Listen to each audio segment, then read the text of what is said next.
Dr. Emily Trittschuh is a neuropsychologist based at the VA Puget Sound Healthcare System over at the Seattle VA. She is expert in cognitive impairment, is a fantastic educator, and she serves as the Associate Director of Education and Evaluation for the Geriatric Research Education and Clinical Center, or easier to say, GREC, over at the VA. And has a lot of role in, has a large role in leading educational efforts for the Puget Sound healthcare system, and I'm sure a lot of national collaborations as well. So glad that you were willing to come speak with us today about a topic really central to the care of older adults, which is managing cognitive concerns. So I'll let you take it away, but thank you so much for joining us. Oh yeah, thank you so much for inviting me. This is of course a topic near and dear to my heart. It was interesting to find myself trying to condense and pull just the most important information out of a much longer talk on this topic that I have. So I look forward to some feedback on how well I did that. Let's start off though. When we think about managing cognitive concerns, I mean, that does kind of imply that we're like the ones in charge when really we need to be getting our information and our cues from the people that are coming to see us. I do think though that as clinicians, it's really important that we be tuned in to what I didn't coin this term, but basically dementia red flags. Okay. Folks are missing their appointments. They're maybe not taking their medications as prescribed. Maybe just their appearance or their history giving is going to give you that red flag. We may also get the red flags from the patients themselves, maybe the folks that come in with them. I just want to emphasize, though, there's a lot of research showing that subjective concerns of memory impairment, though, for them to be expected to report it to you that they're having cognitive problems is actually not a very reliable indicator. So moving forward, and I think I have a slide that I'll get back to that. Although I am starting to get my talks mixed up because I'm giving 3 this week. But before we think about dementia red flags, let's actually think about what actually comes before dementia, right? Before there is a syndrome that meets criteria for dementia, we have to first have gone through a stage of mild cognitive impairment, whether it's been recognized or not. And that, of course, somehow needs to be distinguished from what is considered to be typical cognitive aging. You'll notice I didn't say normal because I don't like to imply that there's just one normal type of cognitive aging. So when we're working with folks, we always want to, it's great, of course, if you can meet someone more than once, but a lot of times it's the first time they're in your clinic. So the question is there a change in thinking from baseline, right? Often then the next important question is, well, is this insidious? And is there any evidence for progression over time?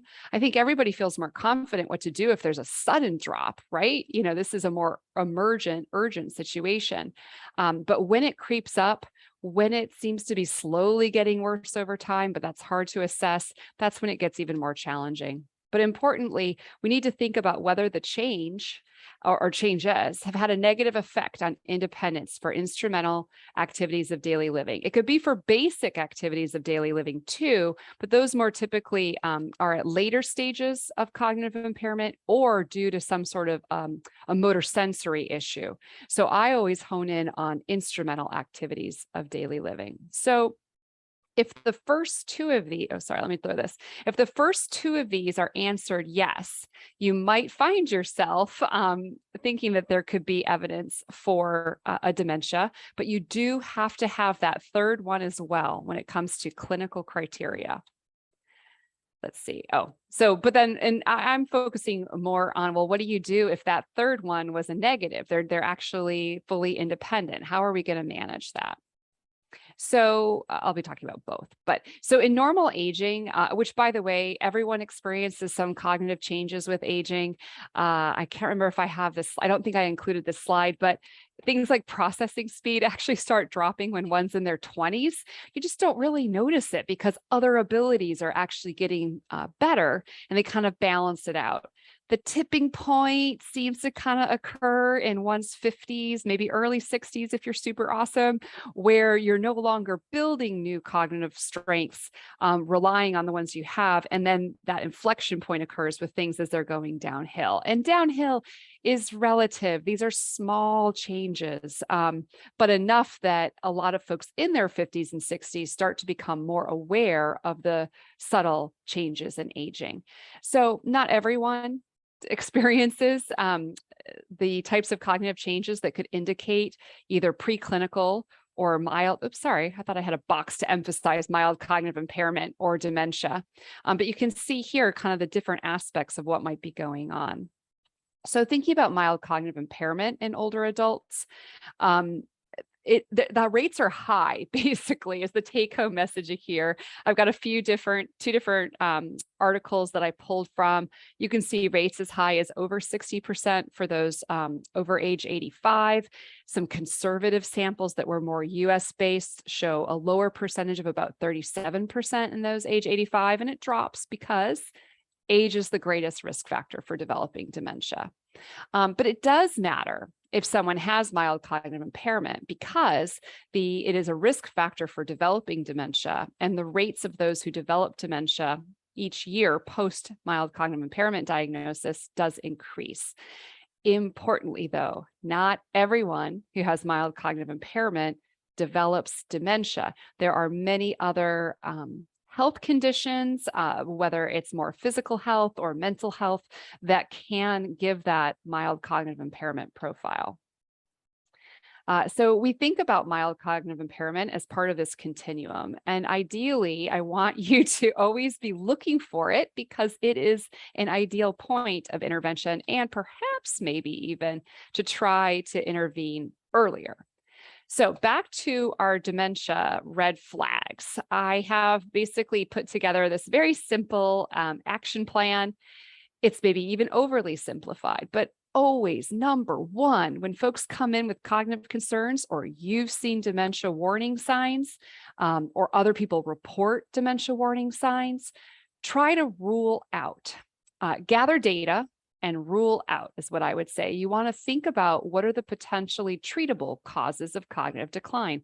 You can use, I say frontline tools is sort of my generic term for brief cognitive tests, for questionnaires about daily living, as well as, of course, the important information you're going to glean from history, physical exam, maybe blood tests.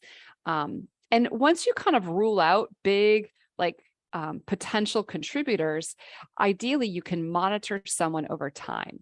And that is where, again, the frontline tools that I'm going to kind of mention, such as brief cognitive tests and other questionnaires, can help you sort of monitor and record and follow that change over time. It's also really useful to document these in the chart because we don't always get to keep seeing the same person. So for the person that's seeing them after you, this gives them something to hang their hat on, to feel like it's not the first time and that the questions are being raised. And then, of course, there are situations sometimes where more in-depth evaluation is warranted. I don't usually think that in a primary care setting, jumping from rule out to in-depth evaluation should happen too commonly. That usually happens when there is more of an acute drop, or maybe there are focal neurologic findings, right? Things that would argue for additional in-depth workup right away. So there's a bit of controversy in the field about whether you, quote unquote, should screen for dementia. When people say that, what they usually mean is, should everyone over a certain age coming into your clinic be given some sort of a brief cognitive test? I want to step back and say, brief cognitive tests are not a screener in the real sense of that word. There is no yes or no. It's not a positive or negative. It's much more nuanced than that. So I really try, I still do it sometimes, to avoid calling it a screening test. It is a brief cognitive test meant to obtain some data. Because So there's pros and cons to having that be a routine part of your visit. I would argue a con is that it's a little ageist. to assume that everyone coming in should need that. On the other hand, I always am someone who loves to have baseline data. So I think if you have someone who has a number of risk factors for developing dementia or has any of the dementia warning signs, it's a really good reason in clinical care to go for it, to get some objective data that can help you and maybe even other providers track for potential change over time. By the way, in a lot of these slides, I'm not going to read every detail. You'll have it when you get the PDF here soon. Now, why, though, might it be important to screen for cognitive impairment? Unfortunately, it's historically been highly under-recognized, especially in primary care settings, before families bring it up. Here's the deal. Families tend to bring up these problems in times of crisis. It can be behavioral or medical, and that is unfortunately not where you want to get caught, if possible, trying to help folks, because it's already 5 times more challenging and folks may have even lost function that they can't regain. So the last decade especially has seen increased effort to identify warning signs, to use screening tools, see, I did it again, to trigger evaluations and hopefully get diagnoses set up with, and I say treatment plans, intervention and management plans. It's not always a treatment in the truest sense of that word, meaning that you can actually fix it. So then I want to take a moment to say, whenever you do engage in this kind of an evaluation, think about what the goal is, what matters to the person in front of you, and which tools do you have that could meet that goal. So your tools need to have sensitivity. You also want them to have specificity. And your goal, of course, always is to avoid any false positives, but also false negatives, right? You don't want to be, oh, you're fine. It's just typical aging, when in fact there's something else going on. And similarly, you don't want to diagnose someone with early stage dementia who does not have it. So let's talk quickly about subjective concerns versus objective concerns. I did these little patient care scenarios. And then I think maybe what I'll do to move quickly here, since I know you have a great case later, is just jump to what are the subjective concerns? Well, if you look at the first case here, John is 74 and has chronic PTSD, and he's come in having with complaints of mild memory concerns. His wife is totally on board. In fact, she's maybe even more worried. And Chris, you see someone who is, sorry, we're going to have pop-ups here, I guess. Someone who's 80, but socially isolated, multiple medical comorbidities, not taking medications, possibly just forgetting, and has lost weight. Pat, 65, runs their own successful business, has been struggling, though, to keep on top of invoices. They're very worried they're going to get dementia, quote unquote, like mom did. So only 2 of these folks have subjective concerns. But I don't think any of you are less concerned about Chris than you are about John or Pat, right? In fact, Chris has my little spidey senses going pretty strongly.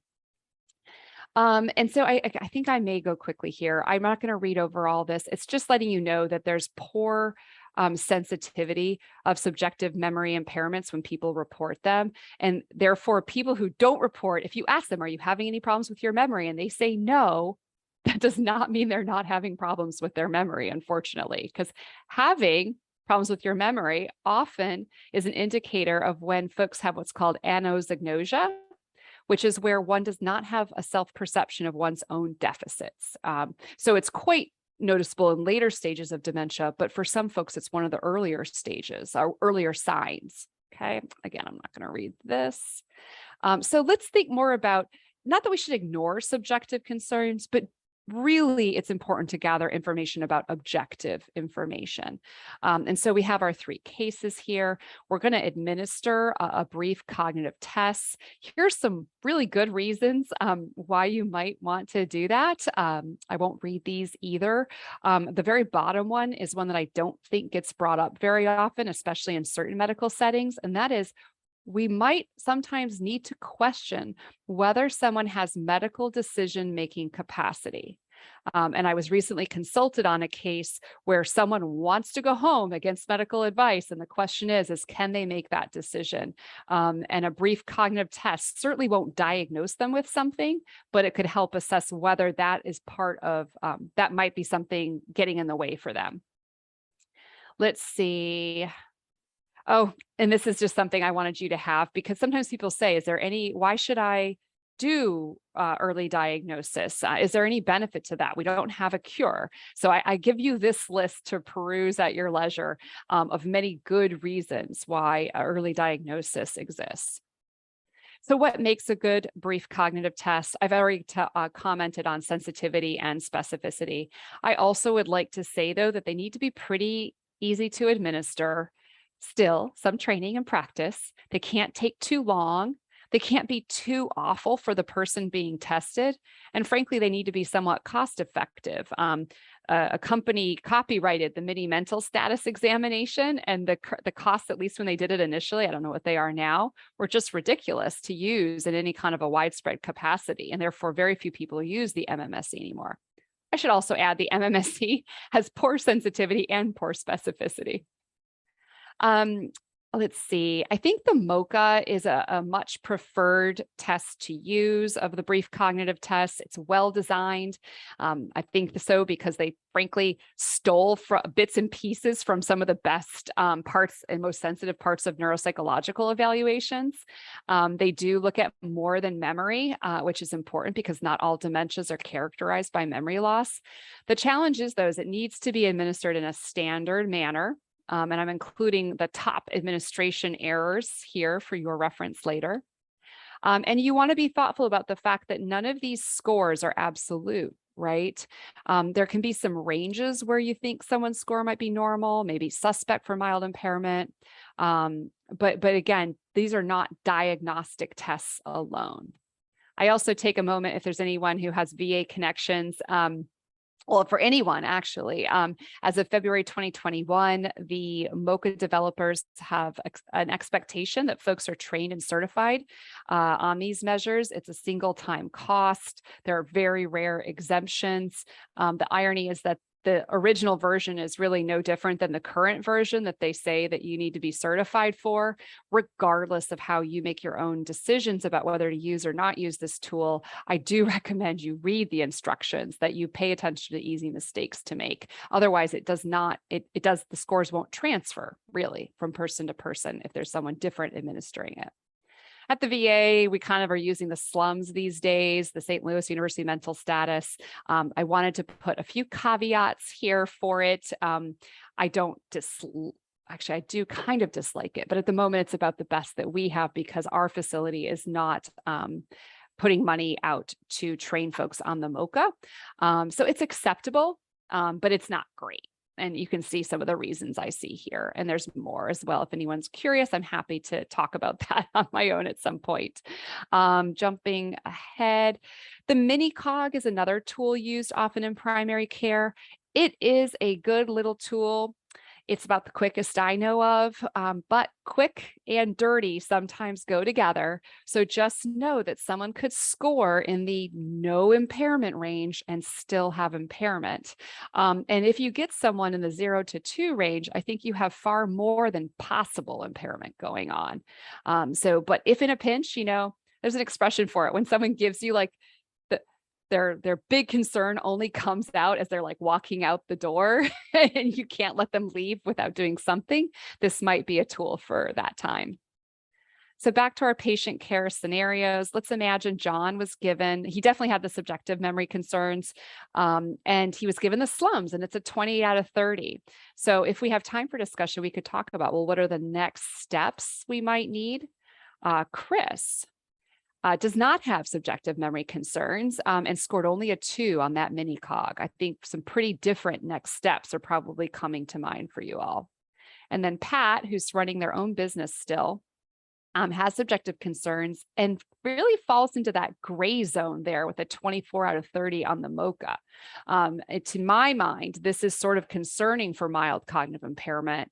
I would definitely, no matter what, for all of these folks, we're going to gather more information. But because actually, I'm curious, does anyone know what we're missing that's necessary for that diagnostic differential between dementia and mild cognitive impairment? It's probably not easy for people to speak up. It's that whether there's any objective change in independence for activities of daily living. So there's so many great tools out there for assessing this. You can do your own just interview hitting on topics, but I do like the functional activities questionnaire. It gets at a bunch of different areas of independence. I also think it's important to remember that you may get someone who never did this task, and therefore the fact that they're not doing it now doesn't mean they can't, which is part of the reason I do like the FAQ more than some of the other instruments. It actually allows you, it reminds you not to give someone a bad score just because they never did it, okay? Let's see, and some suggested cutoffs and things there. So back to our scenarios, John's actually very clearly intact. We have his wife as a collateral here, which really helps. For Chris, there's some real questions. Chris says Chris is fine living alone, but we have big red flags about ability to manage meds, cooking and shopping, and there may be others. We really need some collateral information if we can get it here. And sometimes, just have to ask, do you have a neighbor that you see regularly? Do you, and even like a kid that lives far, an adult child that lives far away, but they talk to once a week could be a collateral. And then to Pat, interestingly, and kind of what Pat said, they're needing more external aids. And so this one's going to require some following over time, right? It's not unusual that you use external aids when you're running a business, and that you may encounter new billing methods or other environmental things that make it more complicated. You need more external aids, but it's really important that we pay attention.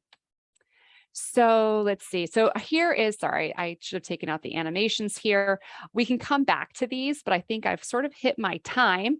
And so I'm supposed to show an evaluation survey, and I can always come back to this.